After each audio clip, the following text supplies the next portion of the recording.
So yeah, this will be our review of Dune Part Two. And a lot of people are probably saying, "Well, maybe I already saw Dune Part Two. Why would I watch these guys review?" I'll tell Mhm. you why. Because AJ, for anyone who hasn't watched our reviews, we're not only going to do, we'll do a short, spoiler-free review of the film. But then, unlike your other review sites, we're actually going to do a deep dive, scene by scene, spoiler review and analysis of the film. But yeah, off the top, let's go into spoiler free. AJ, I'm actually pretty interested to know your thoughts on this film because I remember when we reviewed Dune Part One, I liked it quite a bit more than you did. I think you thought it was okay, but it kind of slow and bored you a little bit. Did Yeah, Dune Part Two win you over?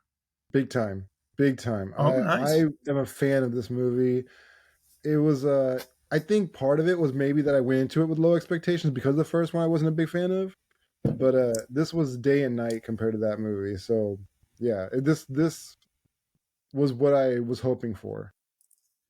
Yeah, I think what this movie showed is Dune Part One was really did a lot of uh, you know, ground building and world building and is seeding. It is set up for so that this movie could pay off. I feel Right. like, and I feel like this movie did pay off quite well. I ended up liking this quite a bit, and I did enjoy it more um, than the first film. Um, I'll say for me, what I like about this is I think my favorite type of film in that it's the kind of film you don't see often, which is like a big budget movie that's doesn't like ask you to turn your brain off. Like Mhm. I feel like most movies are either like the big kind of actiony popcorn flick, Yeah. or like an Oscar type movie, which might have like smarter themes and like dialogue depth that you like, but then isn't very visually appealing and not something you'll necessarily go back to. Like a lot of Oscar Right. type films are like one and done. Like, yeah, I watched it, I can appreciate it, but it's not really anything I'll go back to. And I think there's, a film like this. I think Denis Villeneuve, who directed this. I think Christopher Nolan. There's a couple directors that, for some reason, get away with making movies like this that are both kind of epic in scope, cinematic looking, but still smart and still have like really interesting themes worth exploring that Yeah. make you think. Mhm. Um, I'll say one thing because I've never read the Dune books or any Dune related stuff. So my frame of reference really is just these movies. What I liked about this movie is it really did explore how religion is almost used as a weapon. It's Mhm. used both to gain political influence and as a system of control for poor people and people who are really devoid of Desperate. hope, desperate. Yeah. Yes, yes. Mhm. And I just thought, for a big budget movie to have these themes of like, being critical of religion, I was like, wow, this is really something. I don't Yeah. know what you thought of that. No, I definitely thought there was a like some commentary about that, like hidden within, and I mean not really hidden, but I mean yeah, I think it's based on like history, like what we've seen with like religions and how they've been used as like political tools and stuff. Yeah, I mean, I think the closest parallel for this movie would definitely be the Middle East, just because you also got the whole spice connection where it's like, oh, there's this thing they have in their desert. It's very valuable. Everybody Yeah. wants it. Of course, in our world, is oil, but Right. like, um, but I think the religious themes go beyond the Middle East. It can be applied to basically Yeah. every religion and Right. how they worm their way into politics and make people vote against their own self interests and things of that nature. So I really liked it. the themes explored in this movie. Yeah, I Um, appreciate it. AJ, any criticisms of the film? I can't really think of them right now. I just watched it last night, and it was such a positive experience for me. I think I just came out of it with like maybe a recency bias, but I can't really think of anything that I didn't like about this movie. Yeah, I don't have any major criticisms.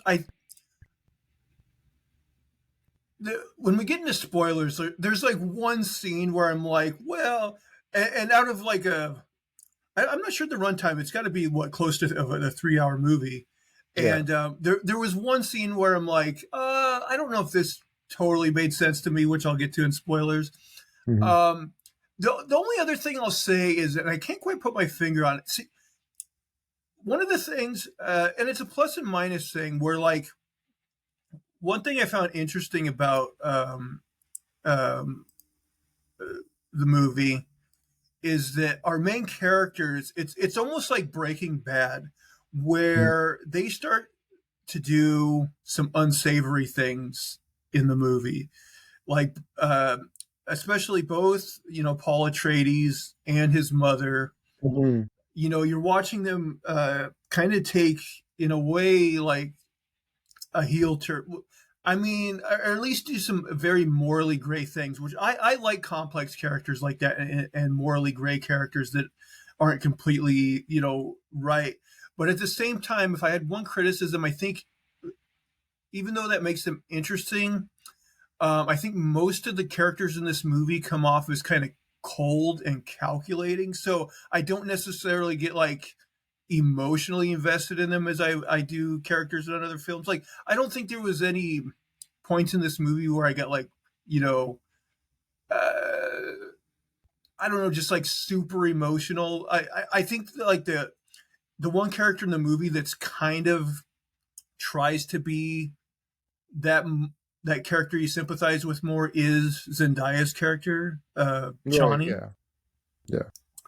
Yeah. And so you get a little bit of that, but yeah, again, these are nitpicks. I really do like this movie. It's just like when I think of the characters in this movie, like most of them are in some way or another kind of cold and calculating, not Hmm. super warm characters. I don't know if you would agree with that or not.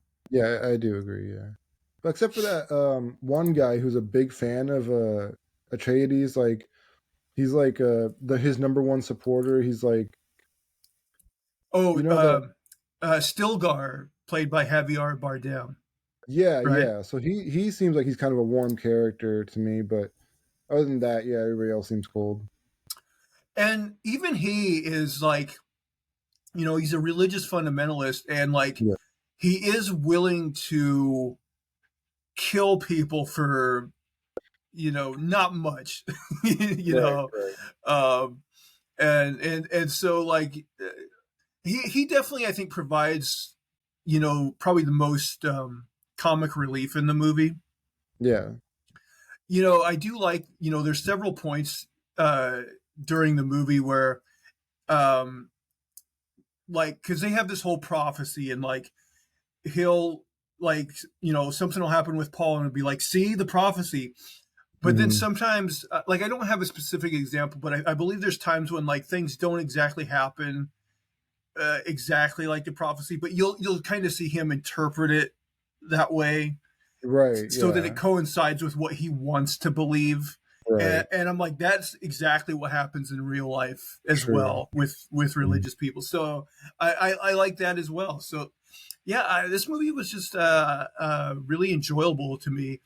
Um, I mean, AJ, I think I know what your answer is going to be. It's going to be the same as mine. So we usually in the spoiler free zone will say, do we recommend seeing this in theaters, waiting for streaming, or not watching at all?